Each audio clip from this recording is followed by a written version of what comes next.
Queen Elizabeth II's final moments were described as very peaceful in a memo written by her private secretary, which also revealed she wouldn't have been aware of anything. A note about the late Queen's death at Balmoral on September 8, 2022 was written by Sir Edward Young in a memo which has been reported by the Daily Mail.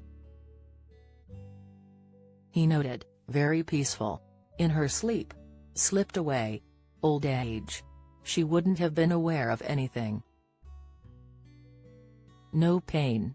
The document, which is now in the Royal Archives, forms part of a new biography of the King, Charles III, New King, New Court. The Inside Story, by the Mail's royal writer Robert Hardman, which is being serialized by the paper.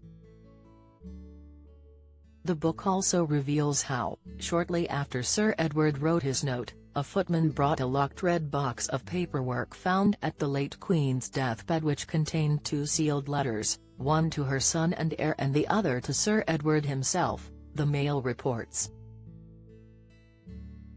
The box also contained her choice of candidates for the Order of Merit for exceptionally meritorious service across the Commonwealth. The book reveals the late Queen's death was so sudden that Charles had to rush to Balmoral by helicopter and read his London Bridge, the plans for events following the Queen's death, notes on the way. It adds that the King and Queen Camilla spent an hour with the late Queen privately before she died. And Princess Anne and the late Queen's senior dresser, Angela Kelly, alternated at her bedside, along with Reverend Kenneth Mackenzie, a minister at nearby Crathie Kirk. Charles called both of his sons and told them to travel up to Scotland as soon as possible to say their goodbyes, the biography adds.